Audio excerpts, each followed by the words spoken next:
पंचमी व्रत की आप सभी को हार्दिक हार्दिक शुभकामनाएं। ऋषि पंचमी तिथि सप्त ऋषियों की पूजा अर्चना के लिए समर्पित है।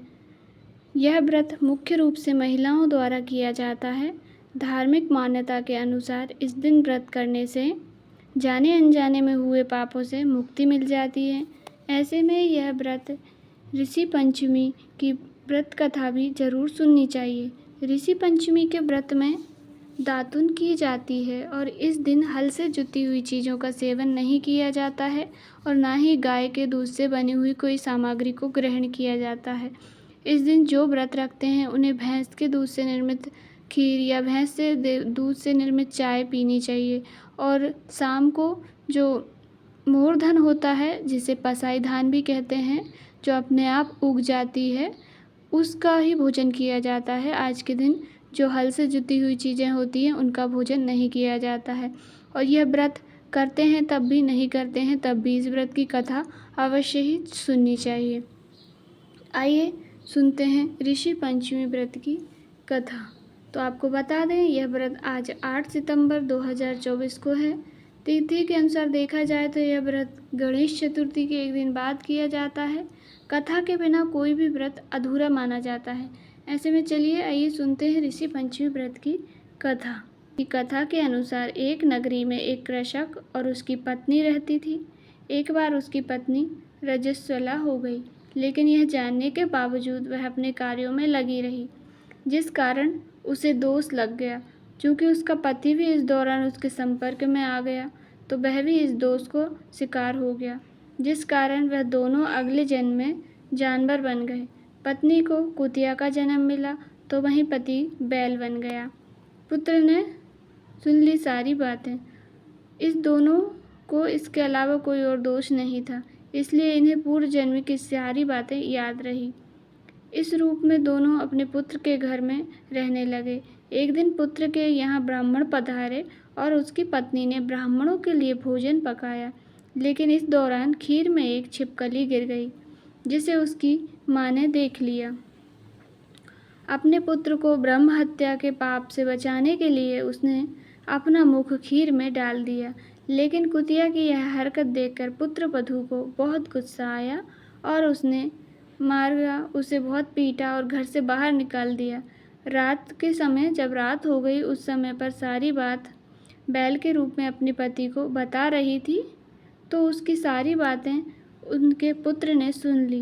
तब उसने एक ऋषि के पास जाकर इसका उपाय पूछा। ऋषि ने बताया। ऋषि ने पुत्र से कहा कि अपने पिता और माता को इस दोष से छुटकारा दिलाने के लिए तुम्हें और तुम्हारी पत्नी को ऋषि पंचमी का व्रत करना होगा। ऋषि के कहे अनुसार पुत्र ने ऐसा ही किया, जिससे उन दोनों को पशु योनि से छुटकारा मिल गया। इसलिए महिलाओं के लिए ऋषि पंचमी का व्रत बहुत ही उत्तम माना जाता है। ऋषि पंचमी व्रत की दूसरी कथा। विदर्भ देश में एक सदाचारी ब्राह्मण रहता था। उसकी पत्नी बड़ी पतिव्रता थी, जिसका नाम सुशीला था। उस ब्राह्मण के एक पुत्र और एक पुत्री, 2 संतान थी। विवाह योग्य होने पर उसने समान कुलशील वर के साथ कन्या का विवाह कर दिया। देवयोग से कुछ दिनों बाद वह विधवा हो गई। दुखी ब्राह्मण दंपति कन्या सहित गंगा तट पर कुटिया बनाकर रहने लगे। एक दिन ब्राह्मण कन्या सो रही थी कि उसका शरीर कीड़ों से भर गया। कन्या ने सारी बात माँ से कही। माँ ने पति से सब कहते हुए पूछा, प्राणनाथ, मेरी साध्वी कन्या की यह गति होने का क्या कारण है? ब्राह्मण ने समाधि द्वारा इस घटना का पता लगाकर बताया, पूर्व जन्म में यह कन्या ब्राह्मणी थी। इसने रजस्वला होते ही बर्तन छू लिए।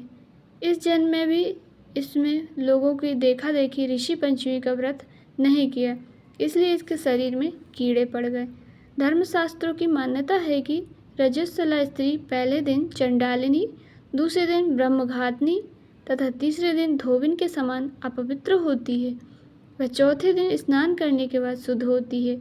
यदि यह शुद्ध मन से अभी भी ऋषि पंचमी का व्रत करे तो इसके सारे दुख दूर हो जाएंगे और अगले जन्म में अटल सौभाग्य प्राप्त करेगी। पिता की आज्ञा से पुत्री ने विधि पूर्वक ऋषि पंचमी का व्रत एवं पूजन किया। व्रत के प्रभाव से वह सारे दुखों से मुक्त हो गई।